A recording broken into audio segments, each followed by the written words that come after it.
What's going on, YouTube? It's been a minute since I made one of these raw talks, but today I want to talk about why being rejected is one of the greatest things that's going to happen to you as a man. A lot of guys that I speak to on a daily basis in my DMs, some of my clients, I find that they don't approach women. They don't go after the things that they want in life because they're afraid of rejection. And whenever I hear that, right? And I know that's the reason, even if they don't tell me straight up that I'm afraid of rejection, that's the reason why you're not going after what you want, whether that be business opportunities, career opportunities, whether that be women. It's because you're afraid of rejection. But whenever I hear that, I just laugh because literally getting rejected is one of the greatest things that can happen to you. And this is why. Because getting rejected gives you immediate feedback. Immediate feedback. What does this actually mean? It means that you don't have to waste time getting led on by something or someone, thinking that you're making progress, thinking that it's going to go somewhere, thinking that you're going to have your desired outcome, only to get hurt in the end. So let's say, for example, you approach a girl, right? She rejects you. Cool. You approach another girl. She rejects you. Cool. What'd you learn? You learn that those two girls are not into you. And in a world where a lot of women will literally lead you on as a man, they will pretend like they like you.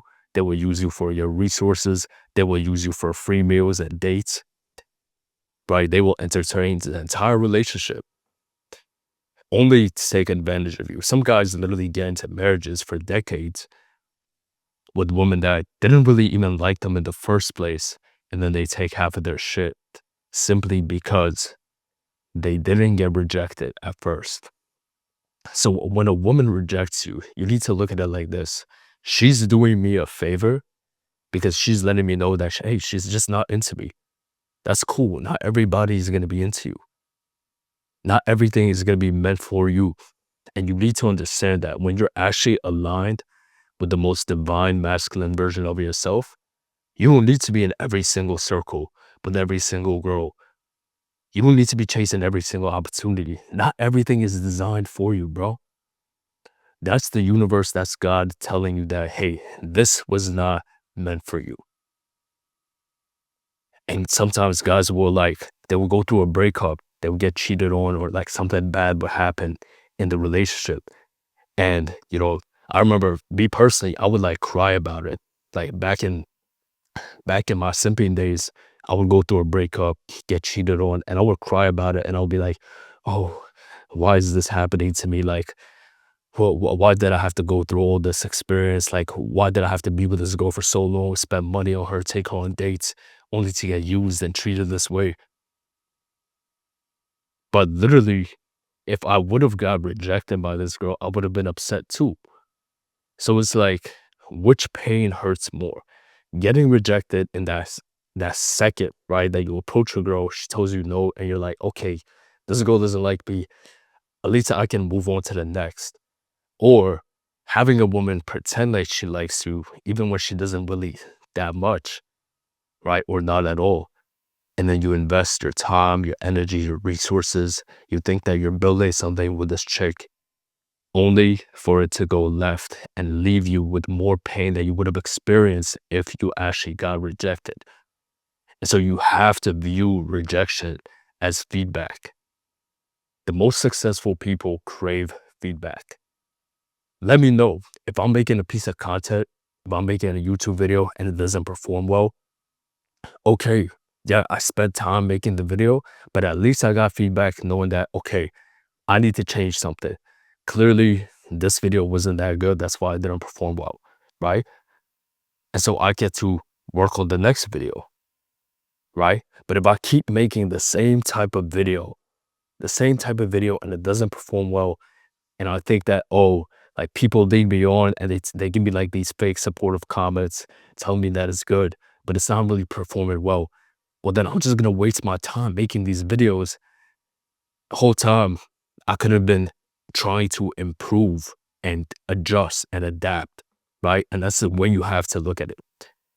And this goes for everything in life. It doesn't have to be just women. It goes for social circles. It goes for job opportunities. Guys, when I was young, like in elementary and middle school, I used to always kind of try to hop from one social circle to another. And it's like, because I always felt like I was a bit of an outsider, right? And I didn't really know where I fit in. You understand?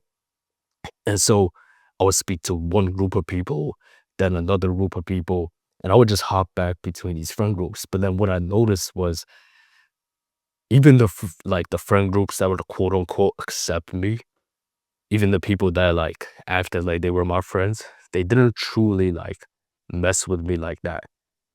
And so down the line, I would always end up getting hurt by those people who I thought were my friends. You understand? But if they would have just rejected me straight off the bat and they're like, who the fuck are you? Like, we don't want to be friends with you. Well, then I could have actually stayed in my lane and found my own people, right? And that's what I did, right? Eventually, I ended up just getting hurt by so many people, like friends, people who I thought were my friends, that I just ended up just, okay, you know what? I'm just going to say to myself, I'm going to stay in my lane. And boom, what happened? I started attracting people who are genuinely meant for me, who are genuinely part of my quote unquote tribe that found me and that aligned with my values and the things that I like. And I made friendships that way. I didn't have to force myself into circles that weren't meant for me, right? And so you approach a girl, but if you get hurt about the rejection and you try to like she tells you no, and then you try to like talk her into like giving you her phone number, like a girl tells you she has a boyfriend, that's a rejection, guys. If you try to like say some witty line, try to get her Instagram, try to get her number anyway, you're just forcing yourself into that dynamic when the girl doesn't even really like you like that in the first place. Because if she liked you like that, she would be like, yes, I'm down. Let's go out. I'd love to do that. Here's my number. Boom. Just like that. But if you have to convince the girl, if you have to say a witty line, if you have to pretend like you're her friend on Instagram and like all her pictures and swipe up on her stories for months on end, only for her to maybe give you a chance one day, you're setting yourself up for failure. If you went into a job, right, you're looking for a job and you go into an interview, yeah, that interviewer rejecting you and telling you, hey, you're not a good fit for this job, that's gonna hurt in the moment. It's gonna hurt. You're gonna be like, damn, I've been looking for a job. Like, but wouldn't you rather have that rather than, let's say, that same job that deep down, they actually don't really respect you as a worker. They just want to use you. And so they take you in and you think that, oh, yes, I got the job. It's gonna pay me X amount, right? And then you work there for maybe a couple months, right? Everything looks like it's going fine. But whole time, the boss in the back of his head, he knows that in 2 months, he's going to fire you. He knows that he just needed somebody to fill that position temporarily while he finds someone better. But you don't know that. You think that, oh, I'm set with this job. And so you start adjusting your lifestyle. You get a new car, you get a new lease, you get a new apartment. You start living a little bit outside your means because you think you're set. But what happens? Boom. Then 2 months later, you get fired. And now that pain is so much greater. So much greater, right? So much greater because now you have bills to pay that you can't afford. You have this house, you have this car, you have all of your expenses that you only got because you thought you were solidified. You thought that you had that job. You thought that you made it. All because they led you on. Simple as that. But if you would have just got rejected off the bat, you could have found a different job that actually values you and your skills. That's the way you have to look at rejection. Rejection is just a stepping stone for something greater.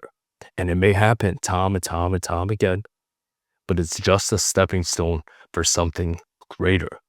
You have to understand that. Once you can change your mindset to believing that, well, then you start to look at opportunities in a different way. But I'm gonna be honest with you guys.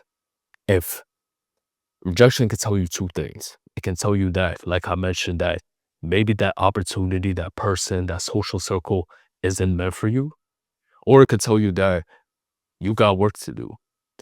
Because, for example, if you approach 100 girls, different races, different types of women, like, right, different styles, different personalities, you approach 100 different girls, right, completely different girls, and they all reject you.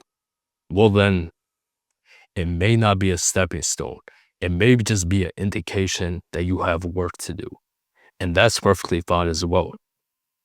Not every rejection means that you're not good enough and that you have to just put in work. You have to just get better looking, or you have to just get more confident, or you have to just put on more muscle. Like, I used to think that, but because I don't really get rejected often, right? I used to, but even like nowadays, if I do approaches, sometimes I get rejected. But I remember like 2 years ago, maybe a year ago, even, I would get rejected and I would think, oh, that just means I have more work to do. But no, it really doesn't. Of course, there's always more work to do. You can always get better. But that rejection doesn't mean shit. That rejection just means that, hey, you guys, she's just not into you. And that's simple as that. Because if you view it as a rejection, every rejection as, oh, I have to put in more work, I have to get better, you, at that point, you're just trying to fight for their validation. But you will never win over the validation of every girl or every social circle or every job. It's just not going to happen like that. You got to stop trying to please everybody and just find your own tribe, find your own women, find your own people. That's the only way you can truly feel validated. You can truly feel fulfilled as a man. But like I said, if different types of people, different types of social circles, different types of women are all rejecting you back to back to back to back, then yeah, at that point you can take it as an indication that you have work to do. Simple as that. And that's perfectly fine too. Because now you're gonna have the motivation, you're gonna have more drive. You guys love motivation, right? That's gonna give you the motivation to put in the work, to go harder in the gym, to stay counting your calories, right? To start eating healthy meals, staying with that 90-10 whole food diet, right? Or approaching more women, getting more attractive, dressing even better, updating your dating app profiles, taking nicer photos, right? Don't view as every rejection as, oh, I need more work. But understanding that if you're getting rejected on a consistent basis, then yeah. Oh, every single job you apply to, what, 100 jobs and they all rejected you? Damn, yeah, maybe it's time to work on your speaking skills, work on your charisma, and update that resume, right? Make that resume better. Start stacking more skills onto it, by more experience. Either way, rejection is a great thing. You can't be rejection if you want to be a successful man. If you want to be an elite man, you have to use rejection and literally make it your bitch. You have to make it your bitch. Oh, I got rejected? Bet. Bet. Cool. I know where I'm headed. I know that I'm going to make X amount of dollars. I know I'm going to have X amount of muscle mass. I know how I'm going to look, how I'm going to dress. I know where I'm headed because I'm putting in the daily work. So if you reject me, it's your loss. That's the way you have to look at it. It's your loss. You weren't meant for me. And a lot of the times, once you do put in the work, once you do start reaping some of the fruits of your labor, you start to see that a lot of the women that rejected you end up coming back. To come back, guys, I can't tell you guys so many chicks. I say almost every chick that I know, like personally, that wasn't off a cold approach, that like didn't know who I was. Every chick that I know personally, Instagram, social circles, whatever, that rejected me has always came back a few months, a few years, sometimes later. You know, I graduated high school. I'm like 7 years out of high school. Girls that rejected me in high school are coming back. They see what I've done. They see how my physique changed. They see how my whole demeanor changed. They see how much better looking I got. They saw me level up while they stayed down there. If anything, they went down, right? Those guys that they were chasing in high school, now those guys have dad bods. Now those guys are coming to me for dating and fitness advice. That's the way things can turn. But you must stay on your grind. You must stay in your lane and just use rejection to fuel you. Use rejection to make you understand that, yeah, that person wasn't meant for me. I'm going to find my own person. Every rejection is bringing me closer to finding my person, to finding that job that I want, to finding that social circle that I'm truly meant to be a part of. That's the way you have to look at it. And if you guys want my personal help, helping you get over your fear of approaching women, going after what you want in life, getting into peak shape so that you literally don't have to fear rejection anymore. You can make approaches, move on to the next, make approaches, move on to the next, and eventually have an abundant dating life where you get to live your dating life on your terms, not on the woman's terms, not on anybody else's terms, but your terms. You get what you want out of it, whether that's a girlfriend, a rotation, one girl that you're dating, doesn't matter. I can help you achieve that. So if you want my personal help with this, click the link in the description to book a one-on-one call with me. We're going to talk a little bit more about your situation, where you're at right now, how your life is going, where your dating life is, how your physique is. And we're going to create a custom game plan to tackle this, to get you into the best version of yourself and have that abundant dating life that you want. So this is something that interests you and you want to take it to the next level. You're tired of just watching content. You're tired of watching cold approach videos, even though you're not doing any approaches. Click the link in the description. I want to personally help you, right? Or just shoot me a DM on Instagram. The link will also be in the description. You can ask me a question about how the mentorship works. You can tell me a little bit about your situation so I can know more about you and we'll talk. But I hope you boys enjoyed this one. This one is a very important video. So make sure you apply everything that I speak about in this video, right? Leave a like, subscribe. I'll see you boys in the next one. Stay dangerous.